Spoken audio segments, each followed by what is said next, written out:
ओम शांति। 29 जुलाई 2025। बाबा के महावाक्य। मीठे बच्चे, इस शरीर की वैल्यू तब है जब इसमें आत्मा प्रवेश करे, लेकिन सजावट शरीर की होती, आत्मा की नहीं। प्रश्न: तुम बच्चों का फर्ज क्या है? तुम्हें कौन सी सेवा करनी है? उत्तर: तुम्हारा फर्ज है अपने हमजिन्स को नर से नारायण, नारी से लक्ष्मी बनने की युक्ति बताना। तुम्हें अब भारत की सच्ची रूहानी सेवा करनी है।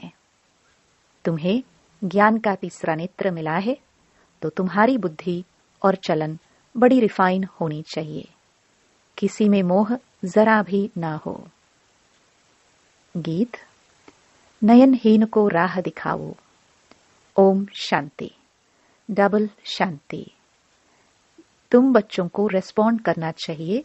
ओम शांति। हमारा स्वधर्म है शांति। तुम अभी शांति के लिए थोड़े ही कहाँ जाएंगे। मनुष्य मन की शांति के लिए साधु संतों के पास भी जाते हैं ना। अब मन बुद्धि तो है आत्मा के ऑर्गन्स। जैसे यह शरीर के ऑर्गन्स हैं, वैसे मन, बुद्धि और चक्षु। अब चक्षु जैसे यह नयन है, वैसे वह नहीं है। कहते हैं, हे प्रभु, नयनहीन को राह बताओ। अब प्रभु व ईश्वर कहने से वह बाप का लव नहीं आता है। बाप से तो बच्चों को वर्षा मिलता है। यहाँ तो तुम बाप के सामने बैठे हो, पढ़ते भी हो। तुमको कौन पढ़ाते हैं? तुम ऐसे नहीं कहेंगे कि परमात्मा व प्रभु पढ़ाते हैं। तुम कहेंगे शिव बाबा पढ़ाते हैं। बाबा अक्षर तो बिल्कुल सिंपल है भी बाप दादा। आत्मा को आत्मा ही कहा जाता है, वैसे वह परम आत्मा है। वह कहते हैं, मैं परम आत्मा यानी परमात्मा तुम्हारा बाप हूँ। फिर मुझ परमात्मा का ड्रामानुसार नाम रखा हुआ है शिव। ड्रामा में सबका नाम भी चाहिए ना। शिव का मंदिर भी है। भक्ति मार्ग वालों ने तो एक के बदले अनेक नाम रख दिए हैं और फिर ढेर के ढेर मंदिर बनाते रहते हैं। चीज एक ही है। सोमनाथ का मंदिर कितना बड़ा है, कितना सजाते हैं। महलों आदि की भी कितनी सजावट रखते हैं। आत्मा की तो कोई सजावट नहीं है। वैसे परम आत्मा की भी सजावट नहीं है। वह तो बिंदी है। बाकी जो भी सजावट है वह शरीर की है। बाप कहते हैं, ना हमारी सजावट है, ना आत्माओं की सजावट है। आत्मा है ही बिंदी। इतनी छोटी बिंदी तो कुछ पाठ बजा ना सके। वह छोटी सी आत्मा शरीर में प्रवेश करती है तो शरीर की कितने प्रकार की सजावट होती है। मनुष्यों के कितने नाम हैं। किंग क्वीन की सजावट कैसे होती है। आत्मा तो सिंपल बिंदी है। अभी तुम बच्चों ने ये भी समझा है, आत्मा ही ज्ञान धारण करती है। बाप कहते हैं, मेरे में भी ज्ञान है ना। शरीर में थोड़े ज्ञान होता है, मुझ आत्मा में ज्ञान है। मुझे यह शरीर लेना पड़ता है तुमको सुनाने के लिए। शरीर बिगड़ तो तुम सुन ना सको। अब यह गीत बनाया है, नयनहीन को राह बताओ।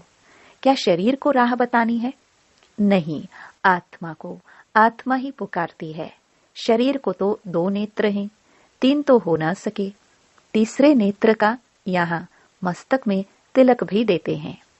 कोई सिर्फ बिंदी मुआफिक देते हैं, कोई लकीर निकालते हैं। बिंदी तो है आत्मा, बाकी ज्ञान का तीसरा नेत्र मिलता है। आत्मा को पहले यह ज्ञान का तीसरा नेत्र नहीं था। कोई भी मनुष्य मात्र को यह ज्ञान नहीं है, इसलिए ज्ञान नेत्रहीन कहा जाता है। बाकी यह आंखें तो सबको हैं। सारी दुनिया में कोई को यह तीसरा नेत्र नहीं है। तुम हो सर्वोत्तम ब्राह्मण कुल के। तुम जानते हो भक्ति मार्ग और ज्ञान मार्ग में कितना फर्क है।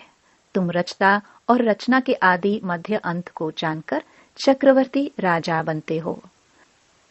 जैसे आईसीएस वाले भी बहुत ऊंच पद पाते हैं, परंतु यहाँ कोई पढ़ाई से एमपी आदि नहीं बनते हैं।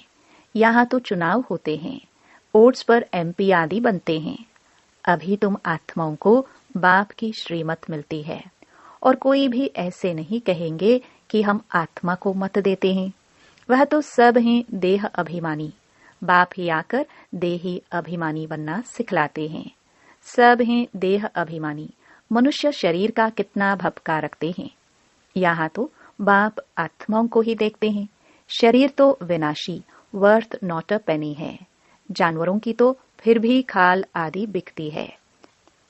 मनुष्यों का शरीर तो कोई काम में नहीं आता। अब बाप आकर वर्थ बाउंड बनाते हैं। तुम बच्चे जानते हो कि अभी हम सो देवता बन रहे हैं, तो यह नशा छड़ा रहना चाहिए।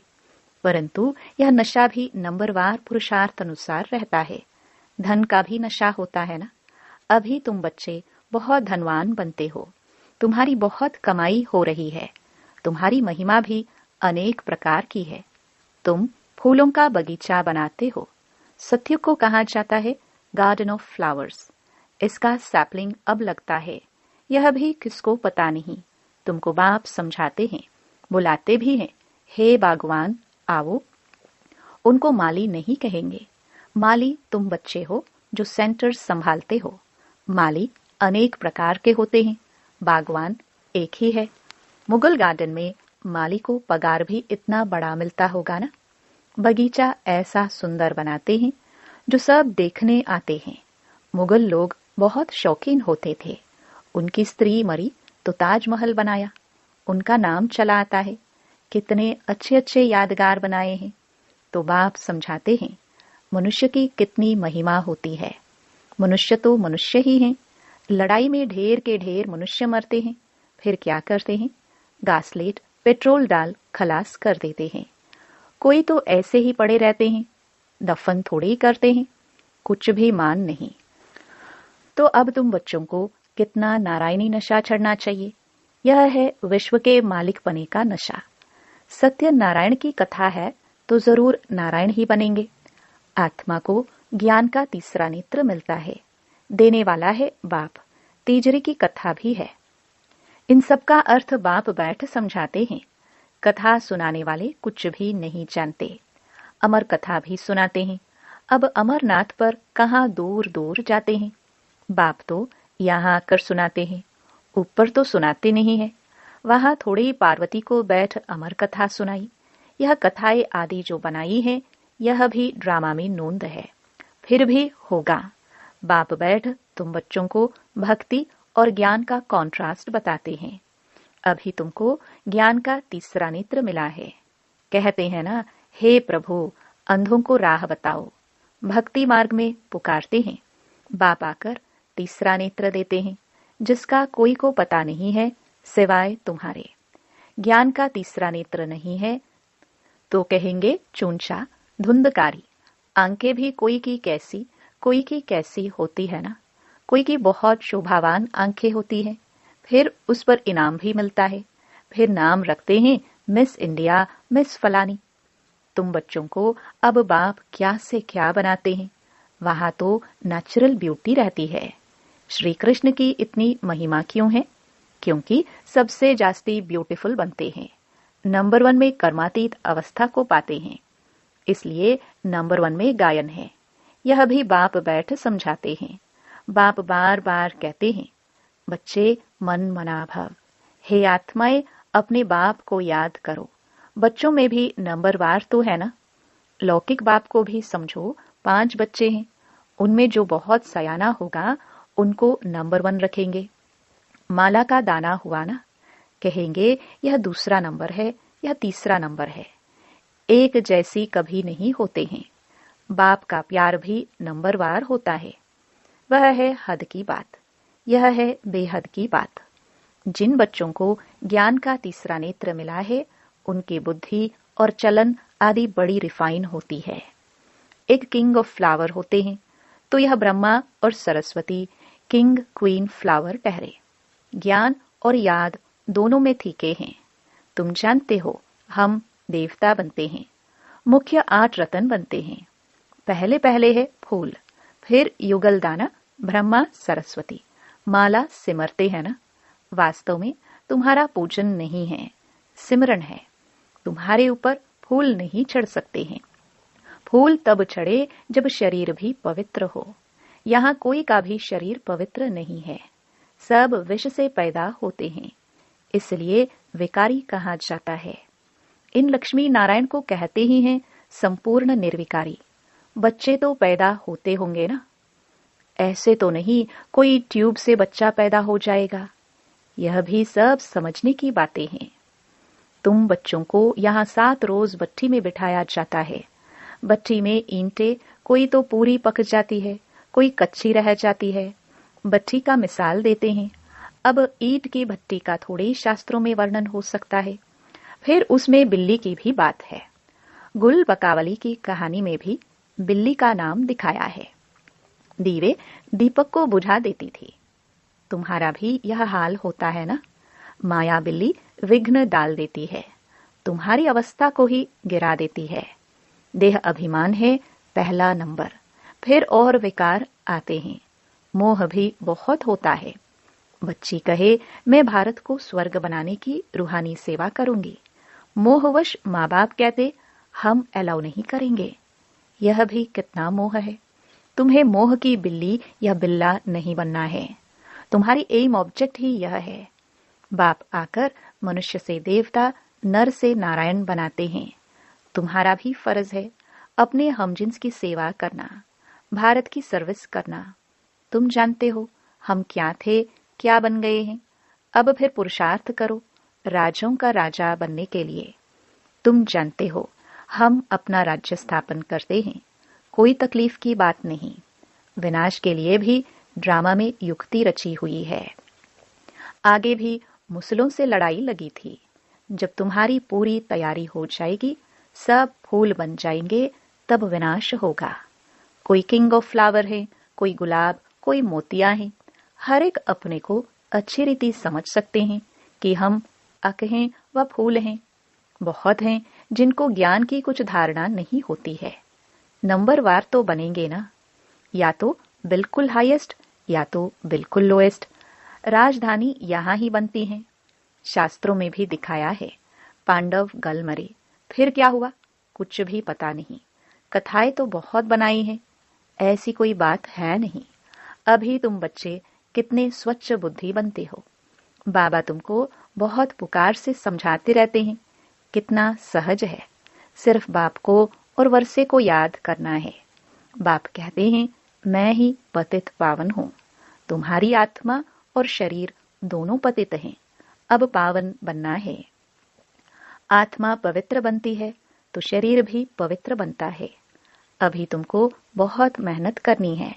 बाप कहते हैं बच्चे बहुत कमजोर हैं, याद भूल जाती है। बाबा खुद अपना अनुभव बताते हैं। भोजन पर याद करता हूँ, शिव बाबा हमको खिलाते हैं, फिर भूल जाते हैं, फिर स्मृति में आता है। तुम्हारे में भी नंबरवार पुरुषार्थ अनुसार है। कोई तो बंधन मुक्त होते हुए भी फिर फंस मरते हैं। धर्म के भी बच्चे बना देते हैं। अभी तुम बच्चों को ज्ञान का तीसरा नेत्र देने वाला बाप मिला हुआ है। इनको फिर नाम दिया है तीजरी की कथा, अर्थात तीसरा नेत्र मिलने की कथा। अब तुम नास्तिक से आस्तिक बनते हो। बच्चे जानते हैं बाप बिंदी है, ज्ञान का सागर है। वह तो कह देते नाम रूप से न्यारा है। अरे ज्ञान का सागर तो जरूर ज्ञान सुनाने वाला होगा ना। इनका रूप भी लिंग दिखाते हैं, फिर उनको नाम रूप से न्यारा कैसे कहते। सैकड़ों नाम रख दिए हैं। बच्चों की बुद्धि में ये सारा ज्ञान अच्छी रीति रहना चाहिए। कहते भी हैं परमात्मा ज्ञान का सागर है। सारा जंगल कलम बनाओ तो भी अंत नहीं हो सकता है। अच्छा, मीठे मीठे सिखिलदे बच्चों प्रति मात पिता बाप दादा का याद प्यार और गुड मॉर्निंग। रूहानी बाप की रूहानी बच्चों को नमस्ते। धारणा के लिए मुख्य सार। पहला, अभी हम बाप द्वारा वर्थ पाउंड बने हैं। हम सो देवता बनने वाले हैं। इसी नारायणी नशे में रहना है। बंधन मुक्त बन सेवा करनी है, बंधनों में फंसना नहीं है। दूसरा, ज्ञान योग में तीखे बन मात पिता समान किंग ऑफ फ्लावर बनना है और अपने हमजिन्स की भी सेवा करनी है। वरदान, अपने सर्व खजानों को अन्य आत्माओं की सेवा में लगाकर सहयोगी बनने वाले सहज योगी भव। सहज योगी बनने का साधन है सदा अपने को संकल्प द्वारा, वाणी द्वारा और हर कार्य द्वारा विश्व की सर्व आत्माओं के प्रति सेवाधारी समझ सेवा में ही सब कुछ लगाना। जो भी ब्राह्मण जीवन में शक्तियों का, गुणों का, ज्ञान का व श्रेष्ठ कमाई के समय का खजाना बाप द्वारा प्राप्त हुआ है, वह सेवा में लगाओ, अर्थात सहयोगी बनो, तो सहज योगी बन ही जाएंगे। लेकिन सहयोगी वही बन सकते हैं जो संपन्न है। सहयोगी बनना अर्थात महादानी बनना।